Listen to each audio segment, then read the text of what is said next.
Jadi gitu. Jadi memang polemiknya sebagai manusia kan diberi kesempatan untuk istilahnya memperbaiki diri kan, seperti itu, memperbaiki kesalahan sehingga tidak memungkinkan untuk mengulang kembali. Tapi kalau kita lihat realitanya bahwasanya orang-orang yang melanggar pelanggaran berat itu sendiri tidak ada efek jerah. Bisa juga dia melakukan kedua kali, makanya 3 kali. Makanya kadang banyak klausul yang harus dikaji dan diuji mengenai hukuman mati. Jadi kan tetap melindungi hak hidup dari masyarakat tersebut. Tapi di beberapa tahun belakangan ini kan ada kasus terorisme gitu Pak ya, yang menewaskan beberapa orang gitu. Terus kalau untuk penjelasan tentang terorisme ini sendiri gimana Pak? Terorisme sendiri kita lihat kasusnya dulu, kan banyak nih kasus terorisme. Yang dimaksud dengan terorisme itu apa, terus kasusnya yang di mana, apakah yang di Bom Bali ataukah yang di Jakarta ataukah yang di Sarina, kan banyak sekali. Makanya saya katakan tadi hukuman mati ini layak jika efeknya sangat berat, ya kan. Makanya kemudian dengan adanya HAM juga kita tidak bisa menyampaikan hukuman mati, tapi hukuman mati ini sangat efektif dan mungkin tanda kutip ya mungkin cerah ya kan dengan adanya hukuman mati sebagai, karena kalau tidak ada hukuman mati saya rasa orang-orang akan sangat melihat bahwasanya ini salah satu hal yang memang kalau misalnya melakukan hal seperti itu mungkin tidak ada efek jerahnya gitu. Kalau mereka kan dapat hukuman gitu Pak ya, kalau mereka itu bisa dapat kayak pengurangan hukuman itu apa bisa Pak? Pengurangan hukuman ini begini kan, kemarin yang cukup menyakitkan dalam dunia hukum adalah ada empat koruptor, kasus penyuapan Pinangki ya kan, dan teman-teman lainnya itu kan hukumannya sangat minim sekali dari yang diajukan ya kan, seperti itu. Padahal dia korupsi dan sebagainya. Padahal kalau pejabat gitu ya, dia pejabat yang disumpah tapi melakukan hal dan melanggar dari sumpah itu sendiri, kemudian dikasih pengurangan. Sebenarnya kalau kita lihat keputusan Mahkamah Agung juga, kalau kita lihat secara umum memang ada hal yang bisa mengurangi hukuman tersebut. Ya kan, kayak misalnya kalau seseorang itu pertama mampu menyesali perbuatannya, terus meminta maaf pada korban, ya kan, seperti itu, dan tidak akan mengulang, kemudian baik, kooperatif, itu memang mempengaruhi seseorang untuk meringankan dari hukuman tersebut.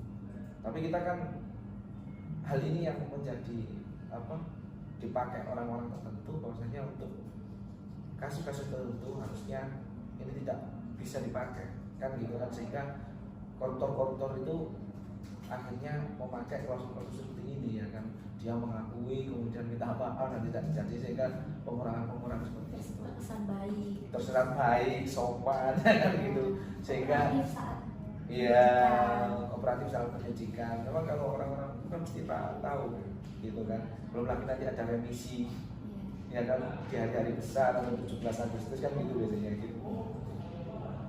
Pak, kalau kan mengenai pelanggaran HAM kemarin itu kan ada tragedi yang polisi menembakkan gas air mata pada supporter. Nah, kalau menurut Pak Fahmi itu gimana Pak? Pendapat dari Pak Fahmi sendiri? Iya, jadi begini. Yang pertama kita berduka cita ya dari 135 ya sekarang ya, 135 yang meninggal dunia, juga ada yang masih perawatan, masih kritis, terus luka-luka. Kalau saya begini, kasus ini masih belum terang benderang kalau saya lihat, karena dari pembuktian akhir juga ada beberapa CCTV yang masih hilang atau dihilangkan ya kan, sehingga barang buktinya hilang. Itu menarik sekali, kenapa sampai hilang, pertanyaannya kan gitu, dan apakah sengaja menghilangkan.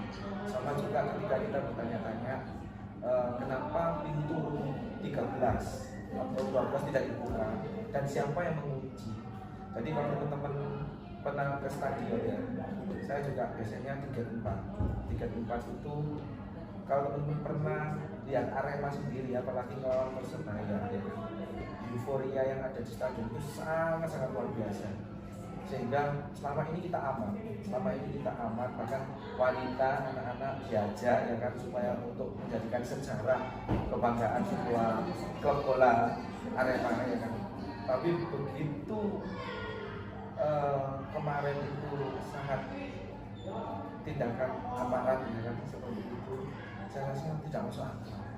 Karena selama ini kalau teman-teman lihat di YouTube saja teman-teman, bahkan kita biasanya sampai ini saya sendiri merasakan pada saat itu ketika peluit akhir peluit panjang itu berakhir, itu sebelum peluit panjang biasanya berakhir itu gerbang semuanya sudah dibuka mau keluar, iya. Terus kemudian yang kedua, separah-parahnya misalnya ada kericuan atau supporter ya, atau sebagian supporter yang melakukan aksi seperti itu bahkan aparat nggak sampai turun tangan, bahkan hanya pantaunya saja. Wong teman-teman saja sendiri kalau biasanya di luar stadion aja untuk membebalkan diri itu biasanya Pak polisi itu biasanya ayo ke kanan ke kiri biasanya nggak mau kan. Yang bisa membuat jalan untuk kendaraan itu biasanya apa coba? Yang dimiliki K9, polisi K9 dia itu anjing gitu loh. Kalau disuruh ayo minggir gitu kan biasanya anak nggak mikir, tapi begitu itu langsung langsung minggir semuanya. Terus masalah penembakan, saya rasa penembakan ini anggota di lapangan saya rasa berdasarkan perintah, nggak mungkin dia menembakkan begitu saja. Terus yang kedua, aparat yang di lapangan ini ngerti nggak situasinya sebenarnya? Kan beda kalau kita berhadapan dengan situasi demonstrasi di lapangan dengan kemudian kita situasi yang kalau kita mengawal sepak bola kan beda kan gitu kan. Harusnya mereka tahu kalau misalnya secara psikologis mereka memahami itu, saya rasa akan terjadi kan gitu. Kalau mungkin gas air mata tidak ditembakkan pun tidak akan sampai meninggal seperti ini gitu. Dan itu yang kami sayangkan, dan kami harap pengawalan kasus ini usut tuntas harus sampai akhir, jangan sampai hanya menggunakan pasal-pasal tertentu sehingga sangat meringankan. Karena kalau kita lihat mengunci di dalam dengan menembakkan gas air mata itu sangat fatal sekali, ya kan, sangat fatal sekali itu. Jadi banyak yang jadi korban. Iya, jadi anak-anak, orang tua. Iya, tapi tidak itu aja loh ya. Jadi harusnya ini terus artinya apa, pertanggungjawaban pemerintah terhadap korban, ya kan, pemerintah setempat. Terus bagaimana yang luka-luka,